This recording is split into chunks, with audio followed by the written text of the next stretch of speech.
Let's go. Let's go. Turn it up, turn it up, turn it up. Turn it up, turn it up.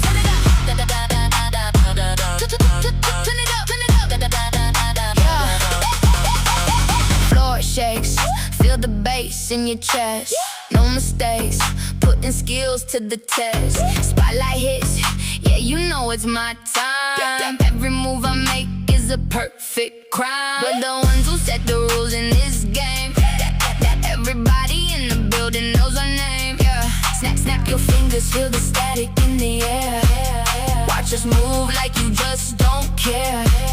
Yeah, the beat's about to fall. Gonna make the whole world stop. Work that body, make it pop non-stop. Till we make the whole room rock. Work that body, make it pop to the top. Yeah, we never gonna stop.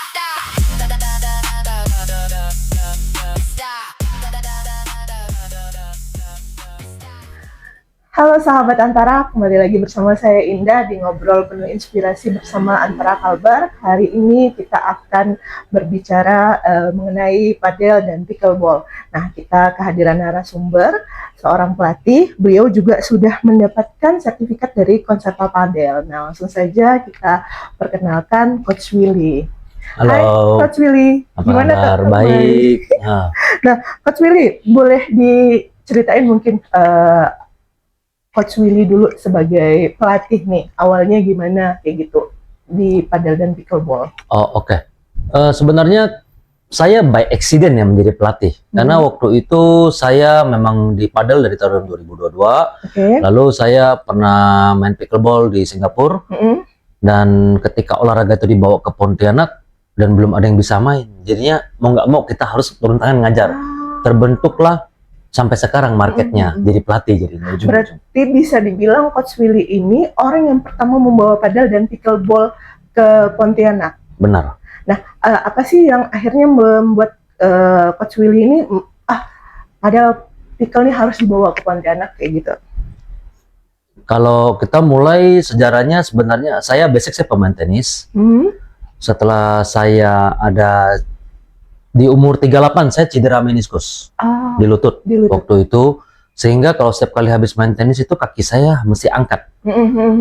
Tekuk begini sakit kaki saya, lutut saya. Dan saya udah konsul ke kedokteran. Iya. Memang dokter bilang tenis itu tidak aman untuk meniskus. Oh, untuk meniskus itu nggak aman, meniskus patella nggak aman kalau buat tenis, karena kita paksa lari ngerem. Iya.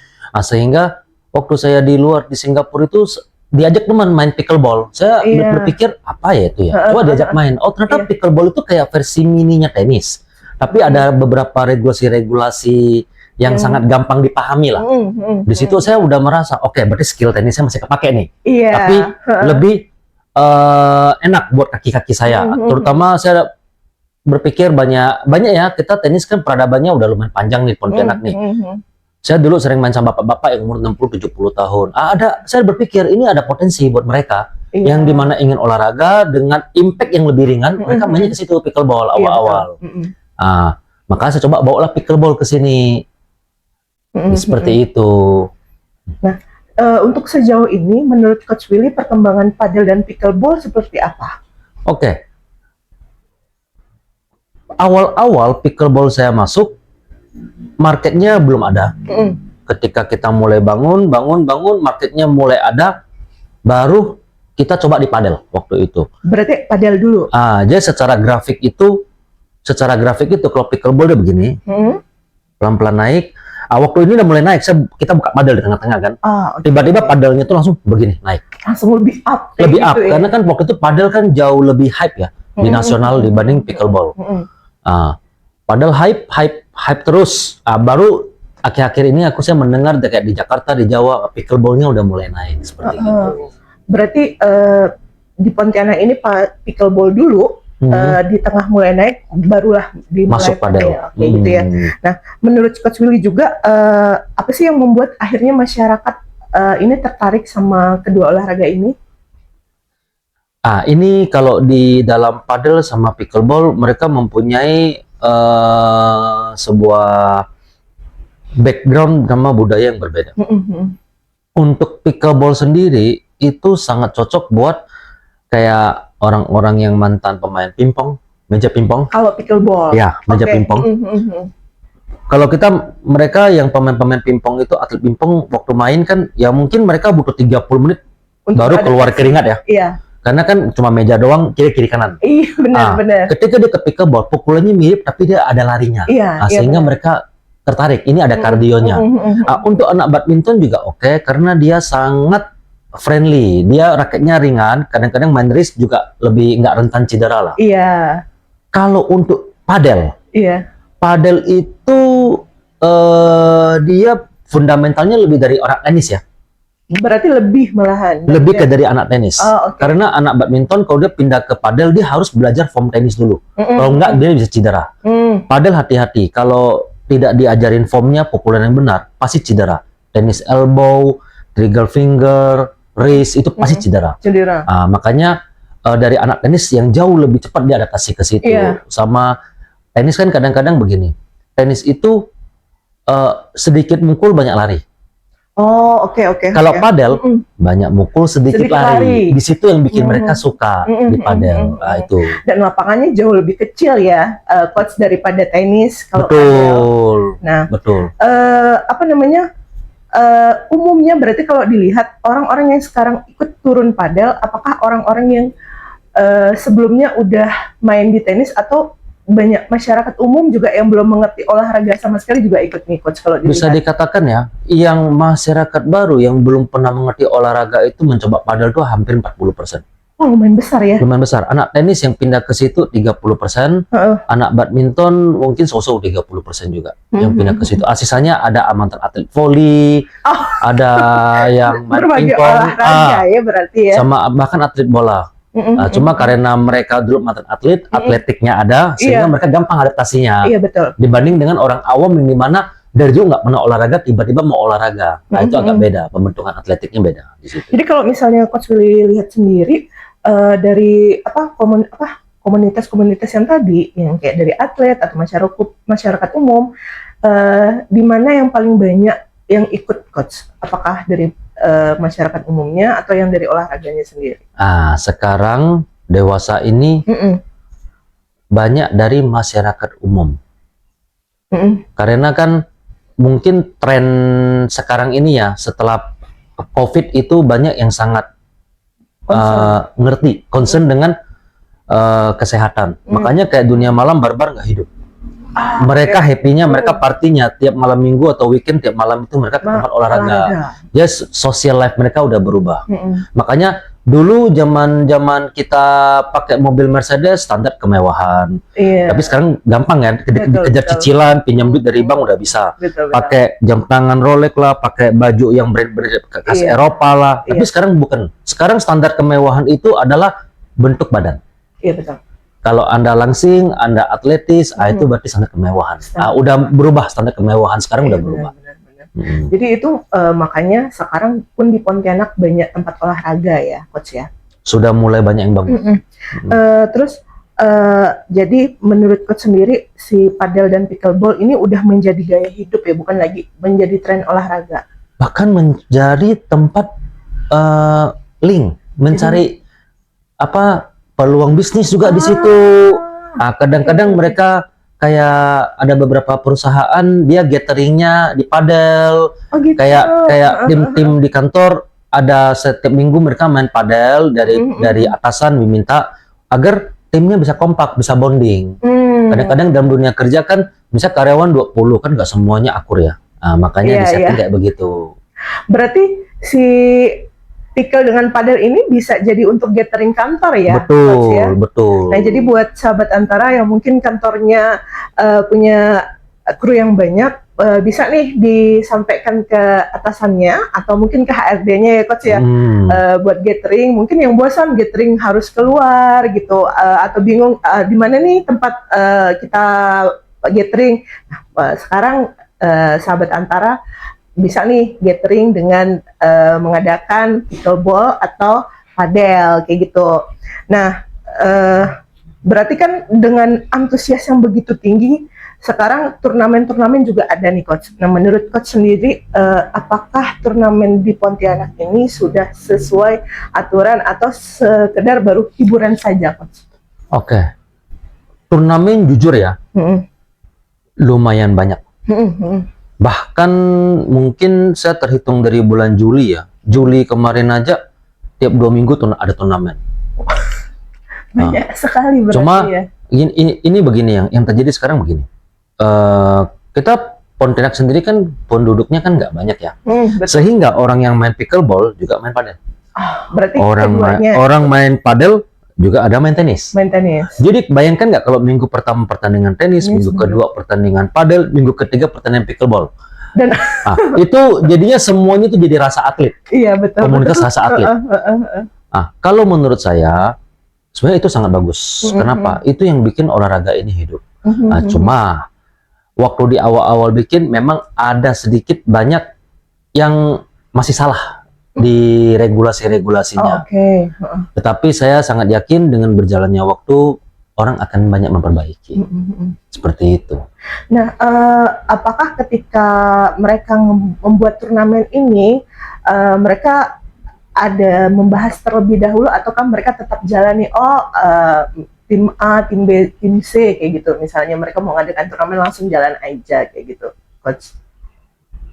Mereka jalan aja sih. Mereka jalan aja ya. Jadinya kalau dari misalnya pihak-pihak, karena Pontianak kota kecil ya, dia ketika mereka mau jalan kan pasti ada secara verbal ngomong ke teman-teman nih. Nah itu teman-teman bisa udah mulai spreading berita.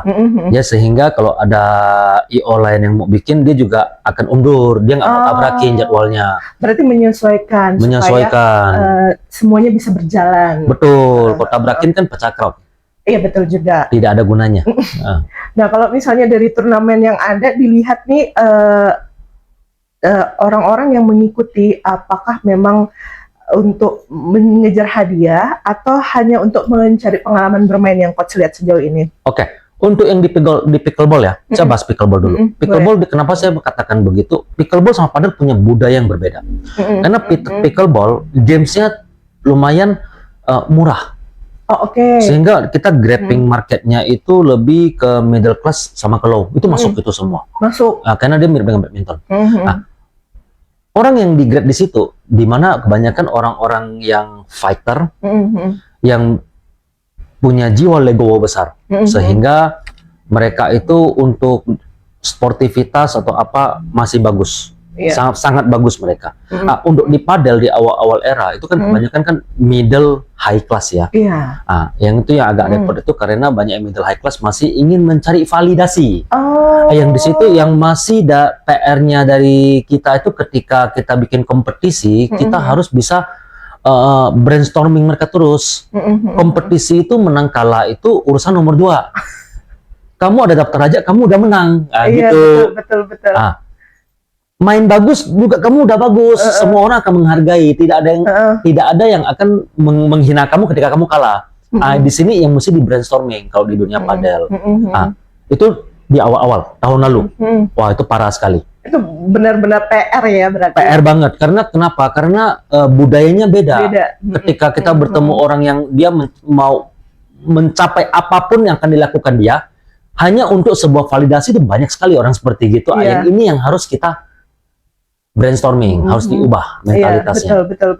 Agar bisa jauh lebih menghargai orang. Tapi untuk sekarang ini sih setelah lewat setahun ya, udah mulai berangsur-angsur bagus. Artinya udah mulai ke positif lah. Udah mulai ke arah positif dan jauh lebih baik. Jauh lebih baik. Nah, selain itu, selain turnamen yang banyak, apakah sejauh ini turnamen hanya diikutin orang-orang lokal, maksudnya hanya orang-orang Kalbar aja, atau udah mulai nih dari luar ikut juga nih, Coach? Oke. Saya sandingkan dengan tenis ya. Waktu itu tenis kita pernah bikin dari teman-teman TFC. Itu waktu itu total hadiah cuma 34 juta.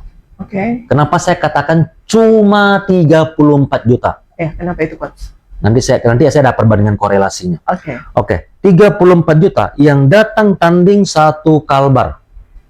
Oke. Dari Putus Sibau datang, dari Ketapang datang, dari bahkan dari Sambas mereka rela stay 1 minggu di Pontianak untuk ikut kompetisi. Ketika padel buat, bahkan ada yang 300 juta.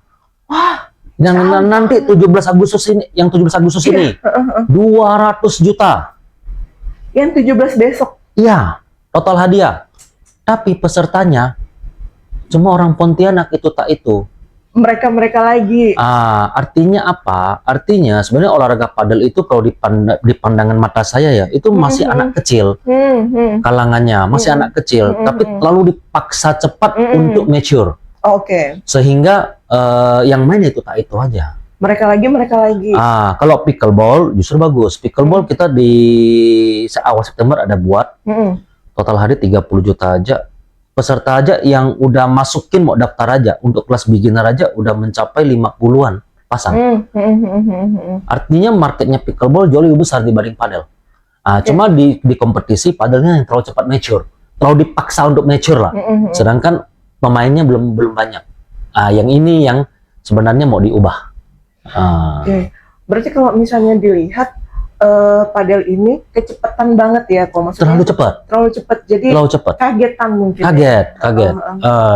Ya banyak yang belum siap dengan dengan banyak yang baru mau belajar tiba-tiba disuruh ikut kompetisi yang total grand prize-nya 200 juta. Yang ikut juga udah pasti yang jago-jago. Mental mereka udah hancur duluan. Mendingan dibikin kecil-kecil dulu. Pelan-pelan. Oh, kamu TK dulu ya udah, nanti kamu udah lulus ke SD, SD UAN gitu. Kalau dilihat apa yang menyebabkan padel bisa jadi langsung naiknya seperti itu? Ini saya balik ke statement saya yang awal. Padel itu middle high. Middle high. Banyak orang middle high itu mencari validasi. Yang validasi tadi berarti mereka. Bahkan yang bikin juga anak komunitas.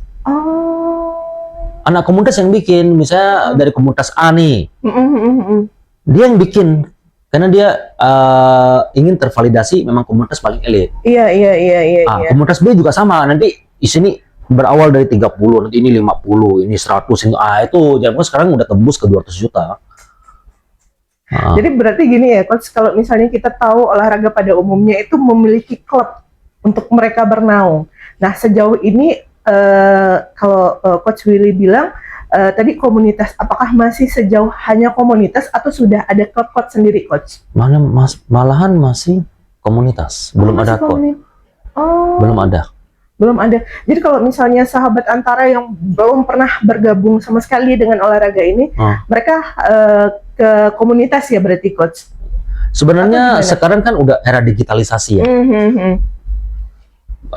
Paling enak itu begini. Download aja aplikasi. Ada 2 ya. Kalau untuk yang lokal sini, kebetulan saya juga ada develop aplikasi namanya Octosport. Di Octosport aplikasinya. Aplikasi itu kalian bisa ngecek di App Store atau di Play Store, itu download gratis. Di situ pasti ada keluar jadwal coaching lah, jadwal apalah, join aja boleh berarti. Join aja. Umum. Bayar join udah selesai. Nah, di situ nanti pasti akan ketemu orang-orangnya. Makanya di sana Okto itu banyak foreigner, banyak orang luar. Oh gitu. Bahkan dari orang Spanyol, ada grup dari orang Korea, terakhir dari Inggris, yang pas ke Pontianak atau apa dia lagi stay 1 bulan, 2 bulan, olahraganya di Okto. Karena kenapa dia ke situ gampang dapat teman. Karena di sana kan dia sport center ya, banyak olahraganya kan, dia temannya itu banyak. Tapi kalau cuma ke satu titik yang cuma satu padel tok, yang ketemu itu aja orangnya. Itu aja sih bedanya. Iya. Itu gampang sekali, cuma pakai aplikasi aja kok. Oh jadi nggak perlu repot-repot. Oh di mana ini pengen gabung? Nggak usah zaman BBM lah, cari teman ke teman lah, atau Instagram lah, DM adminnya nggak ada lagi. Sekarang ada aplikasi udah open. Kalau yang lebih global itu pakai Reclub. Pakai Reclub. Reclub, download aplikasi Reclub, nanti scan Pontianak, cari di situ. Berarti Reclub sendiri aplikasi nasional. Reclub itu aplikasi internasional dari luar. Malah internasional. Bahkan main sampai kalau misalnya saya lagi ke Malaysia atau lagi ke Singapura, atau lagi di China, pingin main pickleball atau padel, ya carinya di Reclub. Oh, jadi jauh lebih gampang ya, coach sebenarnya untuk padel dan pickle, untuk pencarian latihan itu, maksudnya dari reclub aja kita search lokasi itu udah bisa menemukan. Ya, dia akan ngikat kamu di lokasi yang near kamu, yang dekat kamu tuh ada apa yang terdekat ya itu aja. Oh, berarti maksudnya kalau dulu yang biasa saja, sekarang dipermudah dengan aplikasi, dengan digitalisasi saat ini. Nggak berbayar. Ya. Aplikasi nggak berbayar. Betul. Jadi ya, dimanapun kita nggak usah repot seperti itu. Nah, jadi kalau coach sendiri lihat juga turnamen-turnamen ini mendorong orang untuk berlatih lebih serius, atau cuman ya udahlah yang penting kita menang nih, ya udahlah yang penting kita ikut kompetisi aja gitu.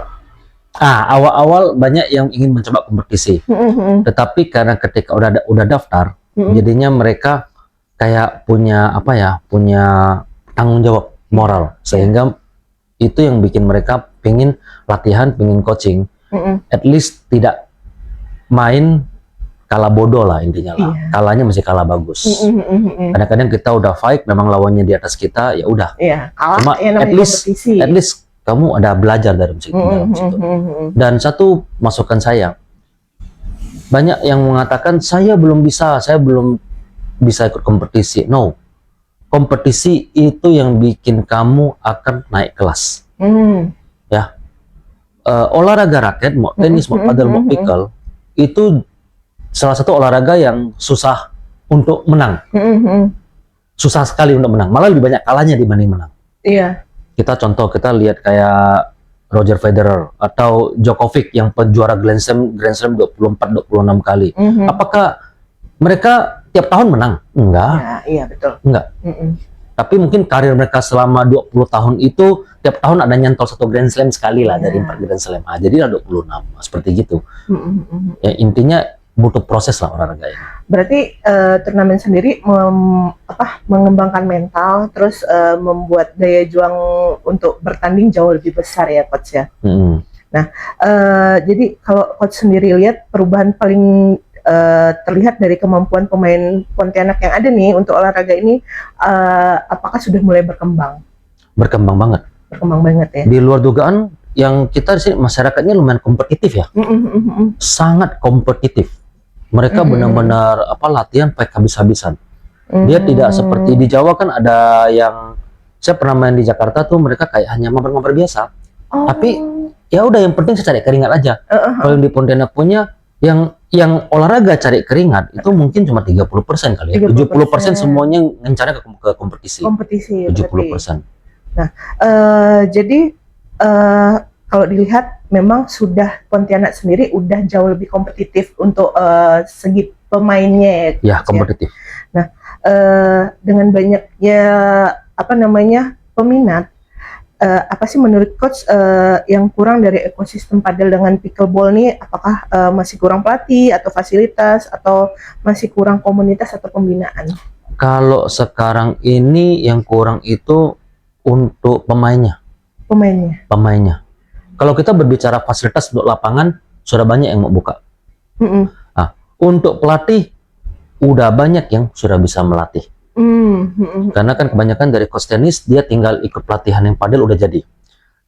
Tetapi jumlah pemainnya sama jumlah lapangan yang akan ada. Yang akan ada malah tidak bersebanding. Dengan yang kondisi sekarang aja sudah tidak sebanding. Dia pemainnya naiknya begini, lapangannya naiknya begini. Dia ketemu crossnya masih jauh nih. Gitu. Berarti masih perlu orang-orang baru yang untuk mengikuti si padel atau pickleball ini. Padel. Kalau pickleball sekarang masih seimbang. Pickleball masih seimbang. Nah, berarti ada cara-cara yang dilakukan sama mungkin komunitas untuk menarik orang-orang baru. Kalau coach lihat, apakah ada kayak gitu? Ada. Sebenarnya yang paling bagus itu yang kita masuk itu ke sekolahan. Kalau menurut saya ya, ke sekolahan kita kenalkan olahraga ini sejak dini ke anak-anak. Kenapa saya katakan begitu? Karena 2028 padel itu masuk ke PON. 2028. Iya, Padel. masuk ke PON. Kalau nggak salah ya, 2022. Pickle belum. Pickle belum. Pickle Oke. kayaknya dia baru-baru ini baru diakui KONI untuk ikut ke Porprov. Baru masuk Pro. Cuma Oke. pickleball kan PR-nya besar ya. Kita masih harus kenalkan olahraga ini itu ke teman-teman kita yang di kabupaten-kabupaten.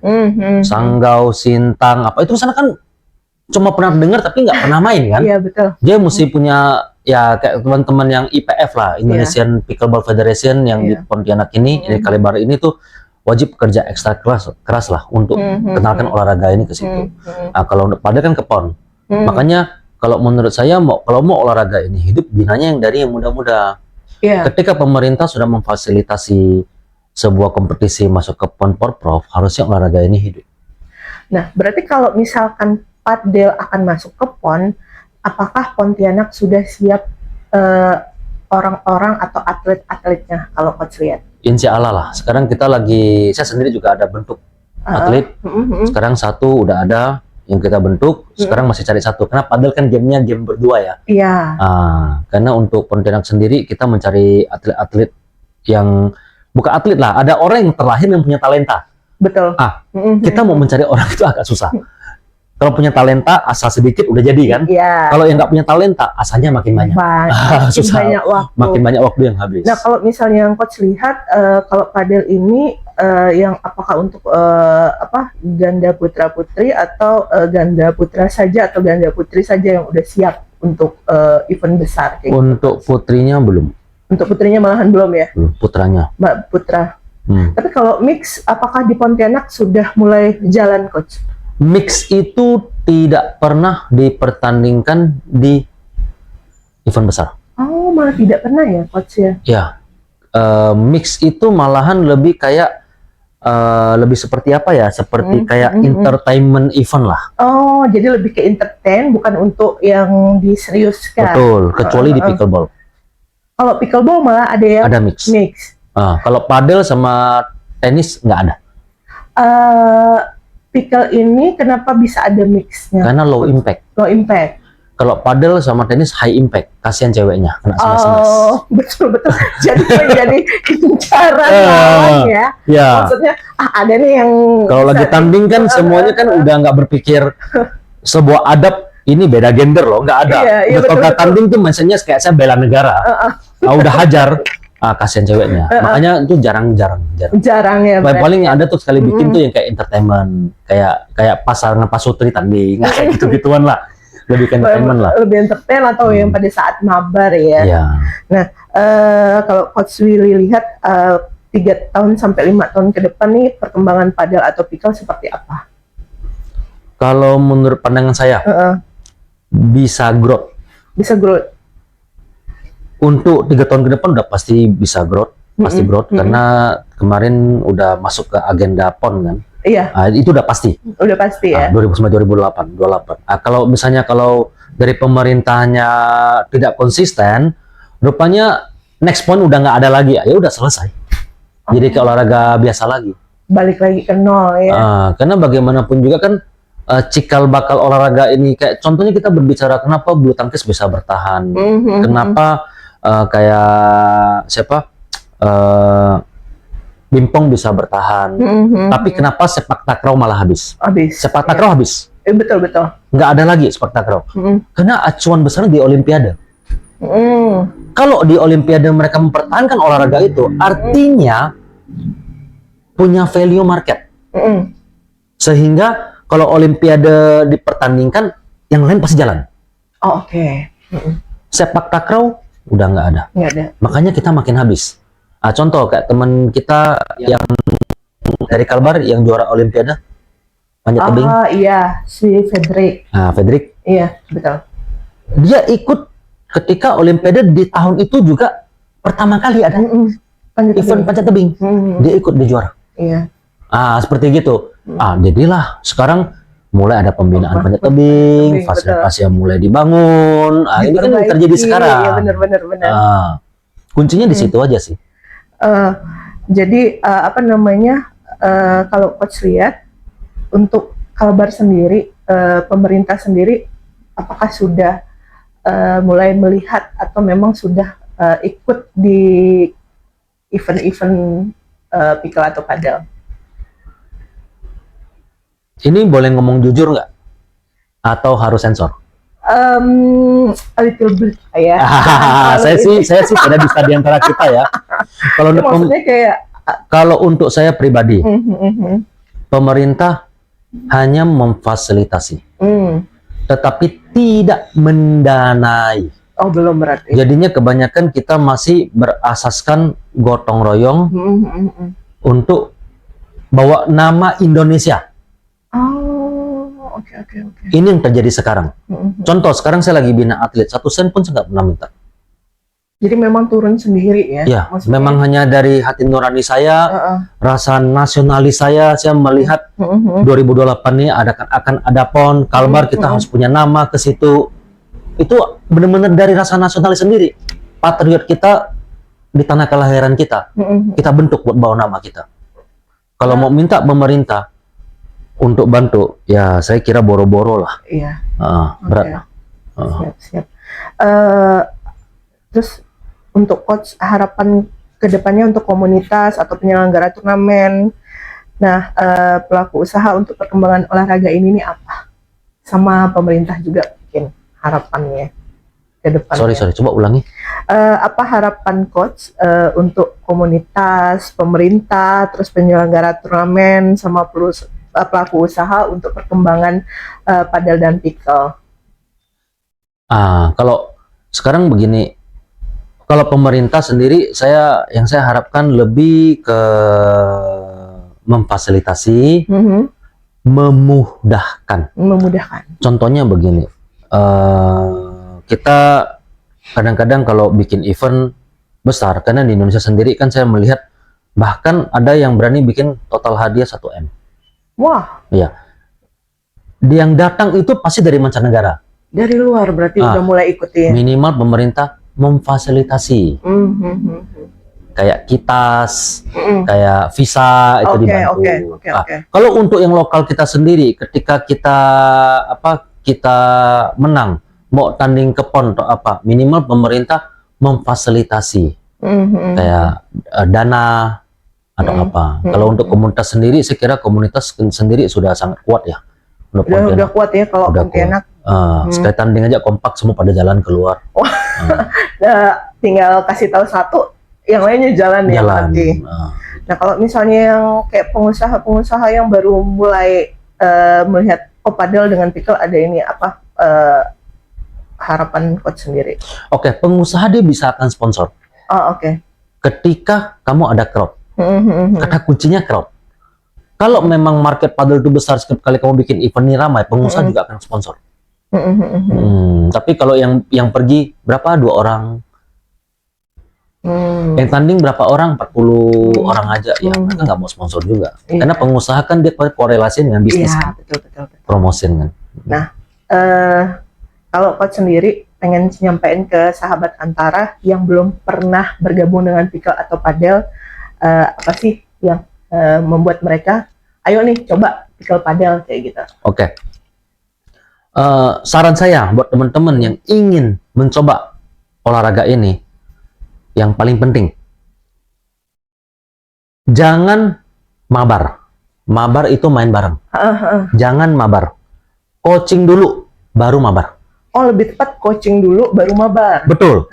Kalau kalian mabar dulu, mau mukul bola aja nggak kena, lama-lama bosen. Capek nih, kayak gitu. Wah, mukul apa? Capek mukul bola. Coaching dulu, sampai kalian udah bisa rally, baru mabar. Disitulah kalian akan merasakan kenikmatannya. Nah, dari coaching juga, kita orang-orang baru ini bisa tahu nih mabarnya di mana aja. Kayak betul. Gitu, ya. Nah, jadi kalau misalnya mau coaching tadi di aplikasi apa coach, mungkin bisa diulang? Octosport and Lifestyle Hub. Jadi di situ ada ada aplikasinya. Jadi bisa dicari di Play Store dengan di App Store. Nah, terus terakhir mungkinnya, kalau menurut coach, mengapa masyarakat Pontianak harus mencoba padel dan pickleball? Kenapa? Oke, kalau menurut studi Stanson di Inggris yang saya baca ya, olahraga raket itu cenderung membuat kita lebih panjang umur. Oh, oke. Dari statistik itu 9,7 tahun. Lebih panjang dibanding olahraga lain. Kenapa? Olahraga raket itu dia merupakan koordinasi antara sensorik sama motorik, kedisiplinan, footwork, refleks. Sehingga kita semua yang ada di badan ini tuh terpakai. Oke. Makanya kenapa orang-orang yang pemain olahraga raket otaknya cenderung jauh lebih cepat. Iya. Nah, seperti gitu. Jadi buat sahabat Antara yang pengen coba dan masih ragu, nggak perlu ragu lagi karena pickle maupun padel itu udah mudah. Nah, bisa di search di aplikasi live apa tadi? Sorry. Octosport aja. Octosport aja. Atau Lifestyle. Octosport and Lifestyle Hub. Oh, cuma kan paling gampang kan. Octosport. Octosport saya udah langsung keluar tiba. Jadi sahabat Antara bisa mencari di Play Store atau di App Store di Octosportnya. Mungkin juga pengen dilatih Coach Willy, bisa berarti di Octosport cari nama Coach Willy? Bisa. Nah, jadi sahabat Antara bisa ikut bergabung, dan mungkin yang kantornya pengen gathering, kita mulai bisa beralih ke gathering di padel atau di pickle ya Coach ya. Nah, sahabat Antara, kita terima kasih banget nih sudah kehadiran Coach Willy, mungkin udah memberikan atau insight-insight terkait terkait coaching padel dengan pickle. Nah, kita juga sudah tahu nih ternyata padel dengan pickle di Pontianak udah sangat berkembang pesat. Nah, buat sahabat Antara yang ingin bergabung, silakan bergabung, atau ingin mencoba silakan mencoba. Pastikan sahabat Antara coaching dulu baru ikut mabar. Jadi sahabat Antara tidak merasa lelah terlebih dahulu karena sudah mengetahui tekniknya ya Coach ya. Iya, sekali lagi terima kasih Coach Willy sudah bergabung di Ngobrol Penuh Inspirasi bersama Antara Kalbar. Kita bertemu di lain kesempatan. Jangan lupa saksikan tayangan podcast kami yang lain di YouTube Antara Kalbar. Terima kasih Coach Willy. Sama-sama, terima kasih.